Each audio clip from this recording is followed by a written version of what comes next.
ഇതെൻ്റെ വീട്ടിലെ ഡിന്നറാണ് ഗൈസ്. ഇത് ചപ്പാത്തിയും ചിക്കനും ചിക്കൻ ഫ്രൈയും ഒക്കെ ഉണ്ട്. ഇതൊക്കെ ഭയങ്കര സ്പെഷ്യലാണ്. ഈ ചപ്പാത്തി എന്ന് പറഞ്ഞാൽ ഇത് മൊത്തം ഞാൻ വീട്ടിൽ നിന്നിട്ട് കുഴച്ച് വരത്തിയൊക്കെ ഉണ്ടാക്കിയതാണ്. മറ്റേത് റെഡിമെയ്ഡ് ചപ്പാത്തി ഞാൻ മേടിച്ചുകൊണ്ടിരുന്ന ഇടയ്ക്കൊക്കെ അത് മേടിച്ചില്ല.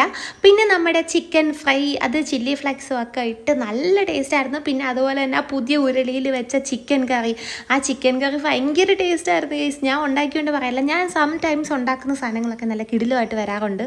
അങ്ങനെ കിടിലമായിട്ട് വന്നൊരു സാധനമാണിത്. ആ ചിക്കൻ ഫ്രൈ ഒക്കെ ഭയങ്കര ടേസ്റ്റായിരുന്നു.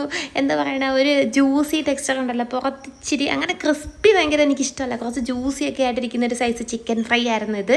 ഇതെന്ന് വെച്ചാൽ ഞാൻ തവ ഫ്രൈ പോലെ ചെയ്തെടുത്ത് അതിന് ഇതൊന്നും പോവാതെ, ആ മോയ്സ്ചറൊന്നും പോവാതെ നല്ല ജ്യൂസി ആയിട്ട്. പിന്നെ നമ്മുടെ ചിക്കൻ കറി എന്ന് പറയുന്നത് സാധാരണ ഞാൻ ചിക്കൻ കറി ഉണ്ടാക്കുമ്പോഴേ കുക്കറിലിട്ടിട്ട് അങ്ങ് വിസിൽ ചെയ്യുന്നത്. അപ്പം നോർമലി ഇച്ചിരി കുഴഞ്ഞൊക്കെ പോകും. പക്ഷേ ഈ ഒരു ചിക്കൻ കറി എന്ന് പറഞ്ഞാൽ ഞാൻ ആദ്യമേ ചിക്കൻ അങ്ങ് ഫ്രൈ ചെയ്തെടുത്ത്, ഒരു ശാലോ ഫ്രൈ ചെയ്തെടുത്ത്, മഞ്ഞപ്പൊടി ഉപ്പും ചെറിയായിട്ട് മുളക് പൊടിയും ചേർത്തിട്ട് ശാലോ ഫ്രൈ ചെയ്തെടുത്തിട്ട് മാറ്റി വെച്ച്.